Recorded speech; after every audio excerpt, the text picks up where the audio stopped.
새벽 고독이 무겁게 느껴질 때 쇼펜하우어, 톨스토이, 공자, 노자와 같은 철학자들의 지혜가 당신의 든든한 친구가 됩니다.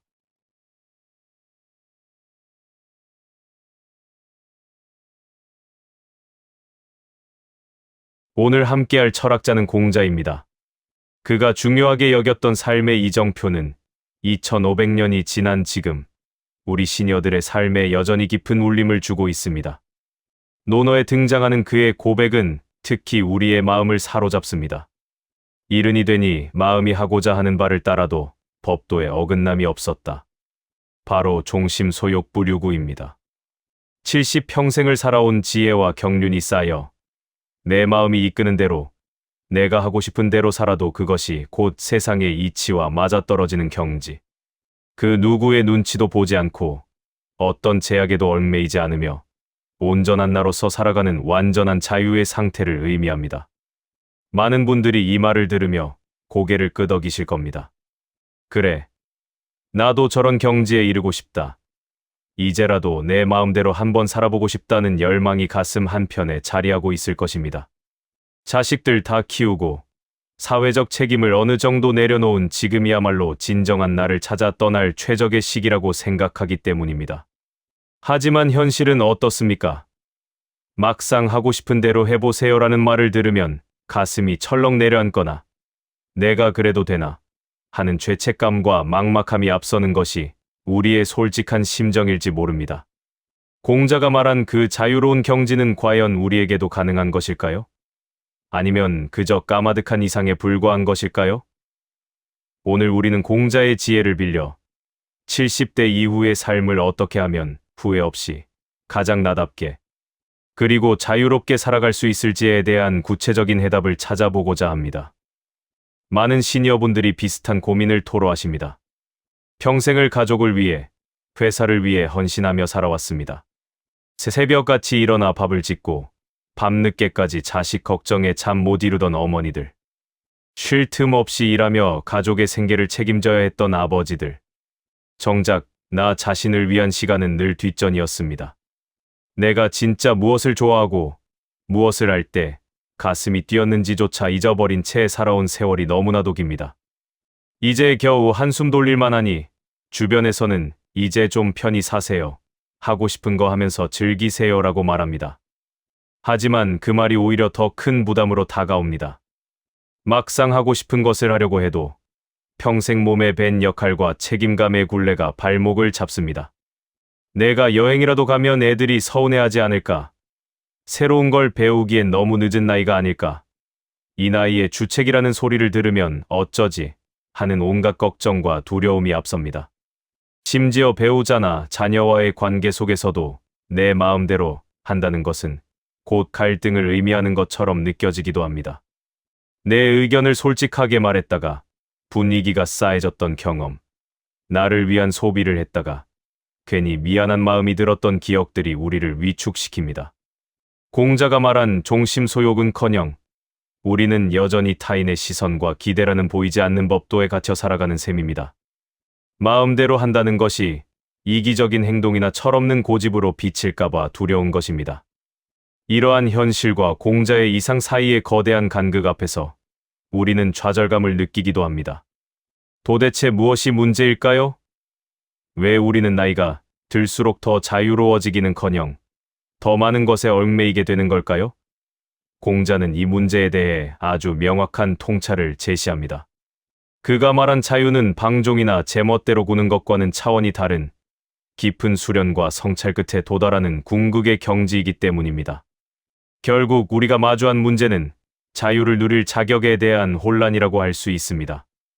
우리는 나이가 들면 저절로 지혜로워지고 자유로워질 것이라 막연히 기대했지만 현실은 그렇지 않았습니다. 오히려 나이가 들면서 쌓인 고정관념과 관계의 무게가 우리를 더욱 짓누르고 있습니다. 하고 싶은 대로 하는 삶을 꿈꾸면서도 정작 그 방법을 몰라 헤매고 있는 것입니다.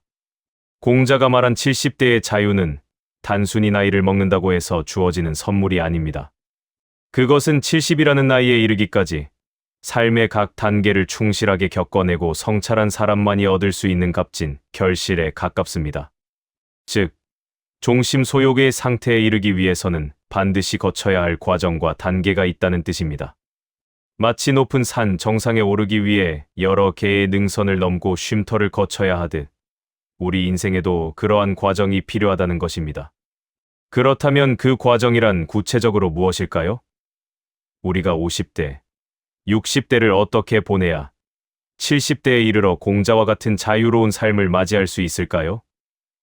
이 질문에 대한 답을 찾는 것이 바로 오늘 이야기의 핵심입니다. 공자는 자신의 삶을 회고하며 나이대별로 도달했던 경지를 명확하게 설명했습니다. 이 설명 속에 우리가 나아가야 할 길이 숨어 있습니다. 이제부터 우리는 공자가 제시한 인생의 로드맵을 따라가며 진정한 자유를 향한 구체적이고 실질적인 방법들을 하나씩 파헤쳐 보고자 합니다.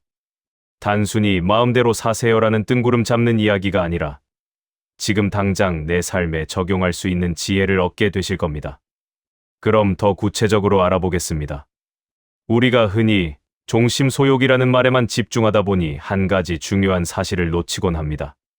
바로 그 뒤에 따라오는 불유구라는 조건입니다. 법도에 어긋남이 없었다는 이 부분이 핵심입니다.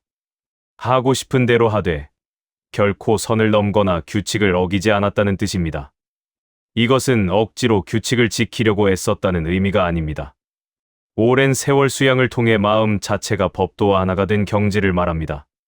즉, 내 마음이 원하는 바가 곧 세상의 이치와 조화를 이루는 상태에 도달한 것입니다. 이것이 바로 방종과의 결정적인 차이점입니다. 그렇다면 어떻게 이런 경지에 이를 수 있을까요? 공자는 70세 이전에 거쳤던 삶의 중요한 변곡점들을 통해 그 힌트를 제공합니다. 바로 52지 천명과 62이순입니다. 50세의 하늘의 명을 알고 60세의 귀가 순해졌다는 이 두 단계가 바로 70세의 자유를 위한 필수적인 준비 과정인 셈입니다. 지천명은 나에게 주어진 소명과 한계를 받아들이는 지혜이며 이수는 어떤 말을 들어도 감정적으로 동요하지 않고 순하게 받아들이는 포용의 자세를 의미합니다. 이 두 가지를 통과하지 않고서는 결코 진정한 종심소욕에 이를 수 없습니다. 이제부터 우리는 이 두 가지 지혜가 현대 시니어들의 삶, 특히 관계의 법칙 속에서 어떻게 적용될 수 있는지 구체적으로 살펴보겠습니다. 먼저 52지 천명, 쉰의 하늘의 뜻을 안다는 것의 의미를 현대적으로 해석해 보겠습니다. 젊은 시절 우리는 무엇이든 할 수 있다는 열정과 가능성으로 가득 차 있었습니다. 하지만 50이라는 나이를 넘어서면서 우리는 서서히 깨닫게 됩니다. 내가 아무리 노력해도 바꿀 수 없는 것들이 있다는 사실을 말입니다. 그것이 바로 천명, 하늘의 뜻입니다. 예를 들어, 자식의 인생이 내 뜻대로 되지 않는다는 것, 내 의지와 상관없이 몸이 예전 같지 않다는 것, 지나간 세월을 되돌릴 수 없다는 것 등이 모두 천명에 해당합니다. 지천명은 이러한 현실을 절망적으로 받아들이라는 의미가 결코 아닙니다. 오히려 내가 통제할 수 없는 것들에 대한 집착을 내려놓고 내가 할 수 있는 것에 집중하라는 적극적인 삶의 태도를 말합니다. 자녀가 스스로의 인생을 선택하고 책임지도록 믿고 지켜봐 주는 것. 노화라는 자연스러운 과정을 긍정하며 현재의 건강을 소중히 가꾸는 것. 과거의 후회나 미래의 불안에서 벗어나 지금 여기를 충실하게 살아가는 것이 바로 지천명의 실천입니다. 이 단계를 거치면 우리는 불필요한 번뇌에서 벗어나 마음의 평화를 얻게 됩니다. 다음은 62순, 예순의 귀가 순해진다는 단계입니다. 이것은 관계의 법칙에서 가장 중요한 지혜라고 할 수 있습니다. 나이가 들수록 우리는 자기 생각이 옳다는 확신이 강해지고 다른 사람의 말을 듣기보다는 내 말을 하기에 바빠집니다. 하지만 이순의 경지는 그와 정반대입니다. 어떤 쓴소리나 비판을 들어도 감정적으로 흔들리지 않고 상대방의 말을 있는 그대로 차분하게 들을 수 있는 상태를 의미합니다. 칭찬에 우쭐대지도 않고 비난에 쉽게 상처받지도 않는 내면의 단단함이 생긴 것입니다. 배우자가 불평을 쏟아낼 때, 자녀가 서운함을 토로할 때, 친구가 나와 다른 의견을 말할 때, 그것을 나에 대한 공격으로 받아들이지 않고, 아, 저 사람은 저렇게 생각하는구나 하고 그저 들어줄 수 있는 여유. 이것이 바로 이순입니다. 이순의 지혜를 실천하면 불필요한 갈등이 사라지고 주변 사람들과의 관계가 놀랍도록 편안하고 깊어집니다. 나를 중심으로 돌아가던 세상이 타인과의 조화 속에서 더 큰 세상을 이루게 되는 것입니다. 이처럼 50대의 천명을 깨달아 삶에 집착을 내려놓고 60대의 이순의 경지에 이르러 관계의 통달함을 얻게 되면 우리의 마음은 비로소 자유를 맞이할 준비를 마치게 됩니다. 결론적으로 공자가 말한 70대의 자유, 종심소욕부류구은 어느 날 갑자기 찾아오는 행운이 아니라 50대와 60대를 거치며 차근차근 쌓아올린 지혜의 탑과 같습니다. 50대의 지천명을 통해 세상과 나 자신에 대한 깊은 이해를 얻고 60대의 이순을 통해 타인과 세상의 소리를 너그럽게 품을 수 있게 될 때 비로소 우리의 마음은 그 어떤 것에도 흔들리지 않는 평온과 자유를 얻게 됩니다. 이때가 되면 내가 하고자 하는 바가 더 이상 개인적인 욕심이나 아집이 아니라 하늘의 뜻과 세상의 이치에 자연스럽게 부합하게 됩니다. 굳이 선을 넘지 말아야지 하고 의식하지 않아도 내 마음에서 우러나오는 행동과 말들이 저절로 조화와 덕을 이루게 되는 것입니다. 이것이 바로 진정한 자유입니다. 그러므로 지금 50대, 60대를 보내고 계신 분들이라면 절대 조급해할 필요가 없습니다. 오히려 지금 이 시기가 70대 이후의 황금기를 준비하는 가장 중요한 시간임을 기억해야 합니다. 지금 겪고 있는 삶의 어려움과 관계의 갈등들은 모두 지천명과 이순의 경지로 나아가기 위한 소중한 수행 과정입니다. 내가 바꿀 수 없는 것들을 겸허히 받아들이는 연습, 그리고 나를 향한 쓴소리마저도 차분히 들을 수 있는 내공을 기르는 연습을 매일의 삶 속에서 꾸준히 해나가는 것이 중요합니다. 이 과정을 통해 우리의 내면은 더욱 단단해지고 영혼은 더욱 깊어질 것입니다. 그렇게 준비된 자만이 70대에 이르러 진정으로 하고 싶은 대로 해도 괜찮은 삶의 주인공이 될 수 있습니다. 그렇다면 이 위대한 지혜를 우리의 일상 속에서 어떻게 구체적으로 실천할 수 있을까요? 종심소욕부류구의 삶은 먼 미래의 이야기가 아니라 바로 오늘, 지금 이 순간의 작은 선택과 태도에서 시작됩니다. 공자가 말한 규, 즉 법 또는 거창한 사회 규범이나 법률만을 의미하지 않습니다.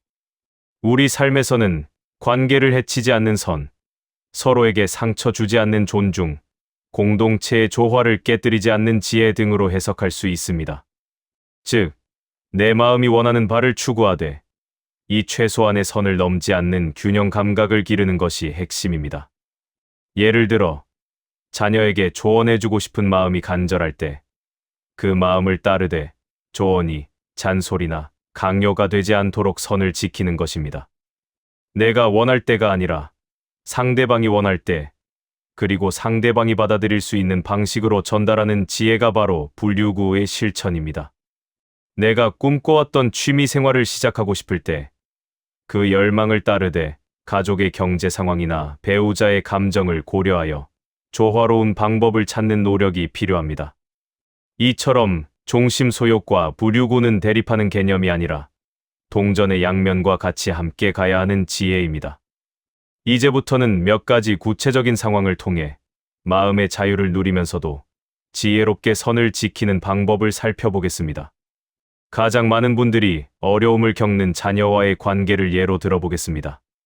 장성한 자녀가 내 기대와 다른 선택을 할 때, 예를 들어 안정적인 직장을 그만두고 갑자기 사업을 시작하겠다고 할 때, 부모로서 억장이 무너지는 심정일 수 있습니다.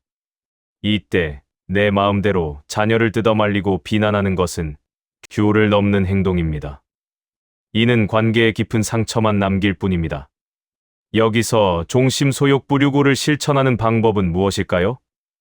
먼저 자녀를 돕고 싶은 내 마음은 그대로 인정합니다. 그리고 이순의 자세로 돌아가 왜 자녀가 그런 결정을 했는지, 어떤 꿈을 꾸고 있는지 비판 없이 끝까지 들어줍니다. 그 다음 지천명의 지혜를 떠올립니다. 결국 자식의 인생은 자식의 것이며 내가 통제할 수 없다는 사실을 받아들이는 것입니다. 그 후에 내가 할 수 있는 최선의 역할, 즉 따뜻한 격려와 지지를 보내주되 현실적인 조언이 필요하다면 내 생각은 이렇지만 결정은 너의 몫이라는 존중의 태도를 보여주는 것이 바로 선을 지키는 행동입니다. 친구 관계도 마찬가지입니다. 오랜 친구와 정치나 종교 이야기로 언성이 높아질 때가 있습니다. 내 신념을 관철시키고 싶은 마음이 강하게 들더라도 그 우정이라는 소중한 귤을 넘어서는 안 됩니다. 다를 수 있음을 인정하고 화제를 돌리는 것이 이순의 지혜이자 관계를 지키는 길입니다. 나 자신을 위한 삶에서도 이 원칙은 동일하게 적용됩니다. 평생 갖고 싶었던 고가의 악기를 사고 싶다는 마음이 들 때 그 욕망을 무조건 억누를 필요는 없습니다. 하지만 가게에 부담을 주거나 배우자와의 상의 없이 독단적으로 결정하는 것은 귤을 넘는 것입니다. 나의 행복을 추구하는 마음과 가족, 공동체의 안정 사이에서 균형점을 찾는 과정, 예를 들어 저축 계획을 세우거나 가족의 동의를 구하는 과정 자체가 바로 성숙한 자유를 실천하는 길입니다. 이처럼 진정한 자유는 내 욕망을 관철시키는 능력이 아니라 내 욕망을 지혜롭게 조율하는 능력에서 나옵니다. 오늘 우리는 공자의 지혜를 통해 70세에 이르는 궁극의 자유, 종심소욕부류구에 대해 깊이 있게 알아보았습니다. 이 자유는 단순히 나이가 들어 얻어지는 것이 아니라 50대에는 하늘의 뜻을 깨닫고 60대에는 귀가 순해지는 치열한 자기 성찰과 수양의 과정을 통해 완성되는 삶의 예술 작품과도 같았습니다. 핵심은 하고 싶은 대로 하는 것과 선을 넘지 않는 것 사이의 절묘한 균형을 찾는 데 있었습니다. 내 마음의 소리에 귀 기울이되 그것이 주변 사람들과의 조화를 해치지 않도록 지혜롭게 다듬어가는 과정. 이것이 바로 우리가 남은 인생을 가장 자유롭고 품격 있게 살아가는 방법입니다. 더 이상 타인의 시선이나 기대를 만족시키기 위해 나를 억누르지 마십시오. 동시에 나의 자유가 타인에게 상처가 되지 않도록 세심하게 살피는 지혜를 잊지 마십시오. 이 두 가지가 조화를 이룰 때 우리는 비로소 공자가 말한 마음껏 행동해도 어긋남이 없는 평온하고 충만한 삶을 누리게 될 것입니다. 여러분의 70대는 그리고 그 이후의 삶은 바로 오늘 여러분의 마음가짐과 실천에 달려 있습니다. 오늘 공자의 지혜를 통해 어떤 생각을 하게 되셨나요? 하고 싶은 대로 해도 괜찮다는 자유에 대해 여러분이 꿈꾸는 모습은 무엇인지 댓글로 남겨주세요. 서로의 지혜를 나누며 함께 성장했으면 합니다. 여러분의 이야기가 다른 분들에게 큰 위로와 영감을 줄 것입니다. 그리고 오늘 내용이 도움이 되셨다면 구독과 좋아요를 눌러주시고 이 지혜가 필요한 소중한 분들께 영상을 공유해주세요. 여러분의 삶이 더욱 자유롭고 충만해지기를 응원하겠습니다.